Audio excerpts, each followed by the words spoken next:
Hi, I'm Linda Buckley and I'm a composer and musician. I'm from Cork originally and now living in Dublin.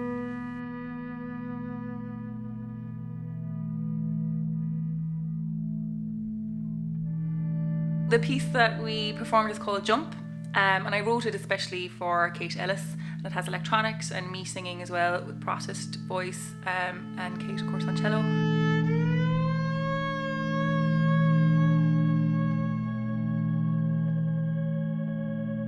I suppose the title Jump is all about jumping back into the world after periods of solitude. As a composer or a writer, you can be locked away for ages working on something, and then it can be quite difficult to immerse yourself back into the world. So it's kind of about that, about just jumping back in really. I suppose it's all about being interested in kind of Shano singing and melody, but also very kind of glitchy, noisy music that I would have been inspired by over the years as well.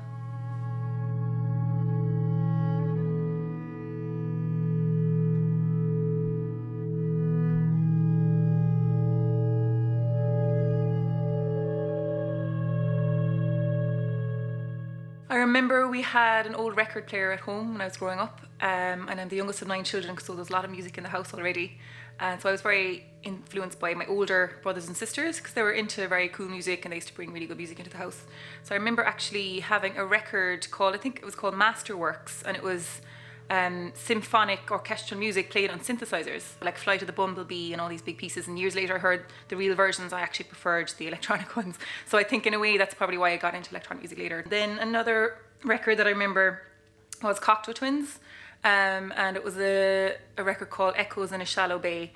And I remember just being really fascinated by the sound of it and just so kind of ambient and immersive, and listening to her voice, Liz Fraser, and trying to write down the words that she was singing, which of course were made up sort of words and in her own language and things, and being really kind of inspired by that, I think. Yeah.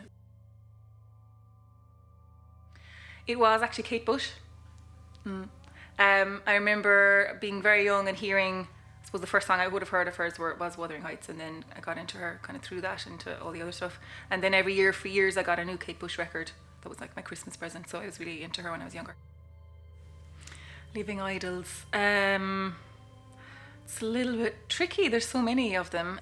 I suppose, as I've mentioned already, probably one of them would be Kate Bush, just in terms of her vision, and she was always so fearless about what she was trying to do and mixing so many different styles of music really effortlessly and not kind of worrying about them fitting into any genre. And I suppose that's really interesting for me now, is that I love a lot of music that doesn't fit naturally into any one particular box.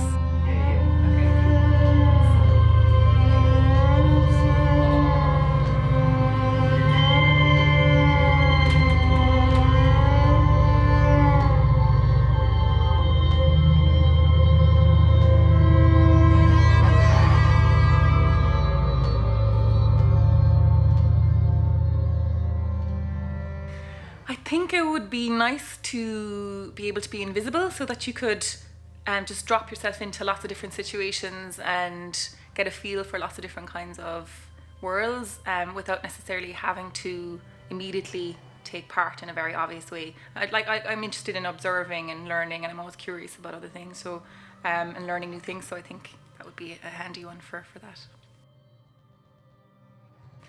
Well, I've actually thought about this before. I was asked this question a few years ago, and I think I'd almost have the same answer. It would be really cool to do something with Javanese gamelan and choir.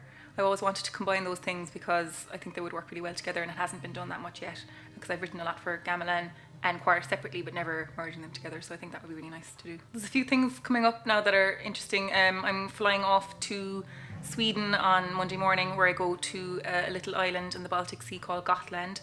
So I go there and I'm working on some new pieces for orchestra and choir, actually, which will be happening this year for Culture Night.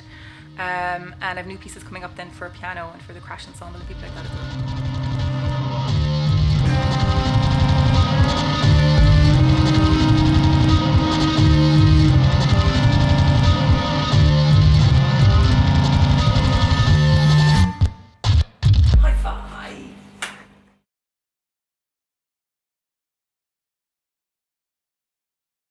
If you had a superpower.